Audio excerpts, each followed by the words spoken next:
मौजूद सामईन कराम, पेश खिदमत है एक अलामती कहानी।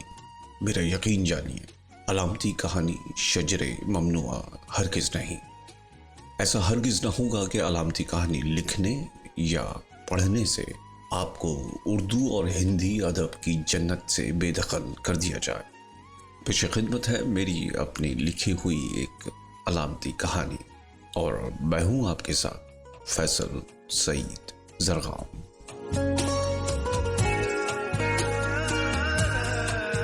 आइए बढ़ते हैं अलामती कहानी की जानिब।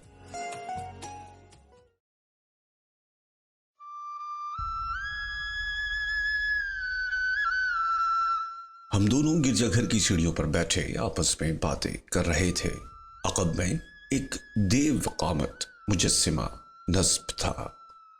मैंने महसूस किया कि मुजस्सिमा मेरी बगल में बैठे हुए शख्स पर ज्यादा मेहरबान है। मैं देख रहा था कि मुजस्सिमे ने उस शख्स को मुकम्मल तौर पर अपने साए में ढांप रखा है। अलबत्ता मेरा जिस्म सूरज की तमाज़त से जल रहा था। गिरजाघर की सीढ़ियों पर मेरे साथ बैठे हुए शख्स ने अपना किस्सा अव्वल ता आखिर मुझे कह सुनाया। वो कुछ देर के लिए खामोश हुआ, लेकिन फिर इंतहाई तासुफ भरे लहजे में बोला, मुझे नहीं सुना गया, मुझे नहीं समझा गया, मुझे अफसोस रहेगा। मेरी बातें जो हक पर थी उन्हें समझे बगैर ही जुटला दिया गया, या फिर वो जान गए थे कि मेरी बातों में उन सबके लिए दर्दनाक अंजाम पोशीदा है। शायद इसीलिए उनके दिलों में मौजूद खौफ फैसले में तब्दील हो गया। मुझे कांटों का ताज बनाया गया। जुनून सर चढ़कर बोलने लगा। तमाशा उरूज की हदों को छूने लगा। बस अब लोहे की कील मेरी हथेली में उतारी जाने वाली थी कि क्लाइमेक्स से जरा देर पहले मुझे जिंदा उठा लिया गया। वो अपनी कहानी कहते कहते खामोश हो गया। उसकी आवाज में नमकीन पानियों का दुख तैर रहा था। चुप हो जाने के बाद वो और भी रंजूर दिखाई देने लगा। उसके चेहरे पर खौफ न था, लेकिन अपना काम अधूरा रह जाने के बाइस वो बार बार खुद को मलामत करता और अपना चेहरा हथेलियों में छुपाकर रोने लगता। वो कुछ देर तक ऐसा ही करता रहा। जब उसने अपने गमंगेज जज्बात पर किसी हद तक काबू पा लिया तो अपने चेहरे का रुख मेरी जानिब करते हुए पूछा, ऐ मेरे अनजान दोस्त, तुम्हारा दुख क्या है? मैंने गहरी सांस ली और कहा, हम दोनों का दुख साझा है। मुझे भी नहीं समझा जा सकता। मेरी बातों को भी रद्द किए जाने का इम्कान रोशन है। अभी कुछ दिनों पहले मेरे हमदर्दों ने मुझे एक पैगाम लिख भेजा है कि जिस दरख्त की लकड़ी से सलेब तैयार की जानी है उसे काट लिया गया है। लोहे की आग की भट्टी में पिघलाकर मीखें तैयार की जाने लगी हैं। कालीन बुनने वाले हाथों को फांसी का फंदा तैयार करने के लिए जबरी मुशक्कत पर रखा जा चुका है। छुरी, चाकू, तलवार, बंदूक गर्ज जिन हथियारों से मुझे मारा जा सकता है उन्हें चमकाया जा रहा है। मैंने चंद लम्हे का तवक्कुफ इख्तियार किया, फिर दोबारा अपनी बात जोड़ते हुए कहा, मैं जानता हूं आग चारों जानिब भड़क उठी है। उसकी प्यास मेरे लहू से बुझाया जाना तय पा गया है। मैं ये भी जानता हूं कि मुझे उजलत पसंदों के रहमो करम पर छोड़ दिया जाएगा। लेकिन मेरे दोस्त, मैं खुशफहमी के आर्जे में मुब्तला नहीं कि मुझे भी तुम्हारी तरह जिंदा उठा लिया जाएगा।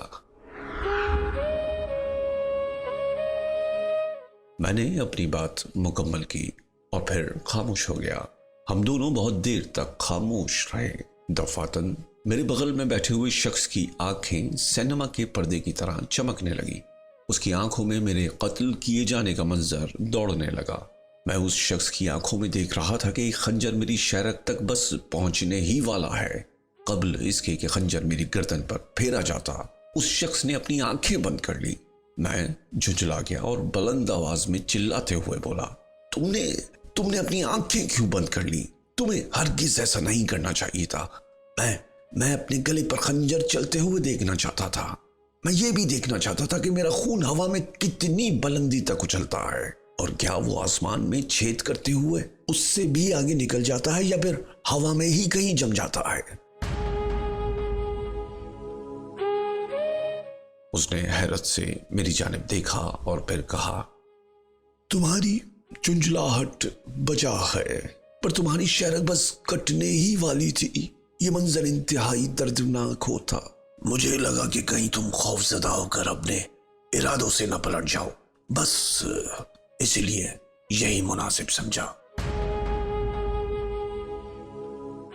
मैं उसकी बात सुनकर मजीद झुंझलाहट का शिकार हो गया और शिकायत आमेज लहजे में कहा, मैं अपने अंजाम से वाकिफ हूं। अगर खौफजदा होता तो यहां इत्मीनान से तुम्हारे साथ न बैठा होता। ऐ मेरे मोनिसो हमदम, काश तुम आंखें न बंद करते और मैं अपनी कटी हुई शहरग में खुदा की एक झलक पा लेता। उस शख्स ने मुस्कुराकर मुझे देखा और बात बदलते हुए कहा, क्या तुम मुझसे मिलने से पहले भी किसी ऐसे शख्स से मिले कि जिसका दुख हमारे जैसा ही हो?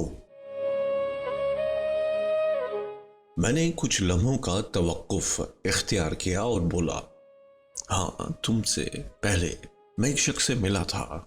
उसने रेत पर बैठकर मुझे अपनी दास्तान सुनाई। क्या वो भी तुम्हारे अंजाम से वाकिफ था? हाँ, वो भी मेरे अंजाम से वाकिफ था। तो क्या तुमने उस शख्स की आंखों में खुद को कत्ल होते न देखा था?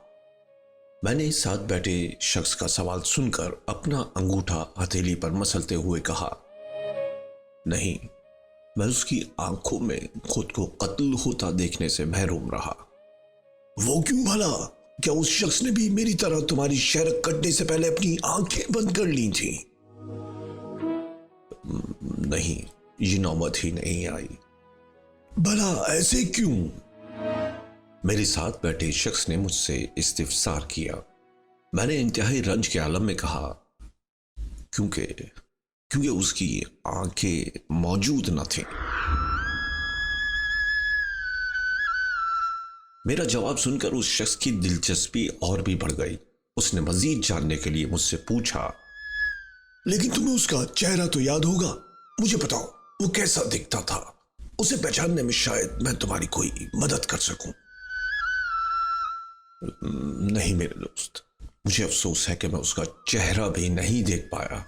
मेरे साथ बैठा हुआ शख्स मेरी कही हुई बात को अपने अहाताए इदराक में लाने से आजिज रहा।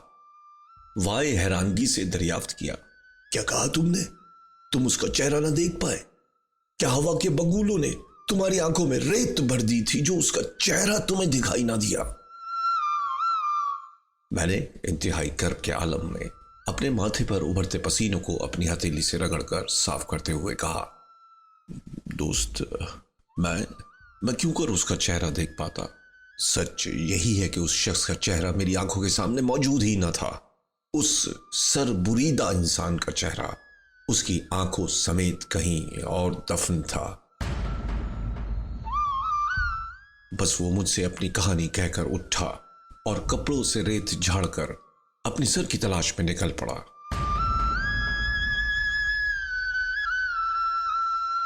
गिरजाघर की सीढ़ियों पर मेरी बगल में बैठा शख्स मेरी ये बात सुनकर रोने लगा।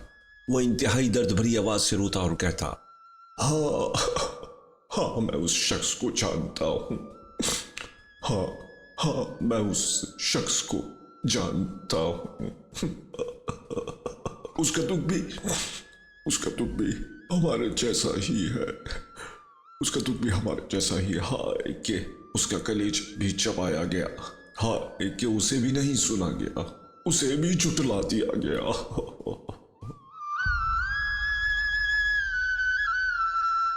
वो रोता रहा यहां तक कि उसकी हिचकियां बन गई। हमारे अक़ब में इस्तादा मुजस्सिमा, जो मेरे साथ बैठे हुए शख्स पर ज्यादा मेहरबान था, वो झुका और उसे अपनी गोद में भर लिया। मेरा जिस्म अब भी धूप की सख्ती झेल रहा था और उसकी तमाज़त से जलकर मजीद सुर्ख होने लगा। मैं गिरजाघर की सीढ़ियों पर अकेला बैठा अपने कत्ल किए जाने का मुंतजिर हूं। मेरे अक़ब में औरत का मुजस्समा अब भी मौजूद है, लेकिन उसकी गोद अब खाली नहीं। मेरी नजरें सामने रेत के उठते हुए तूफान पर लगी हैं। मैं अपनी जानिब बढ़ते हुए बलवाइयों को देख रहा हूं। उन सब के चेहरे धुंधले हैं, लेकिन उनके हथियार धूप की रोशनी में खूब चमक रहे हैं। शायद हवा के बगोलों ने उनकी आंखों में रेत भर दी है। वो बस मेरी जानिब ही दौड़े चले आ रहे हैं। मैंने अपनी हथेली को बगौर देखा। उस पर किसी जख्म का निशान या सुराख नहीं उभरा, अलबत्ता हथेली पर खिंची दिल की लकीर से खून रिस रहा था। मैंने आखिरी बार मुजस्समे को देखा और उसकी जानिब देखकर चिल्लाते हुए कहा, खुदाए लामतनाही की कसम, आज मैं अपनी जानिब बढ़ते हुए बलवाइयों को कतन मायूस नहीं करूंगा। अब की बार क्लाइमेक्स को तरसे हुए लोग अंजाम से भी महजूज हो सकेंगे।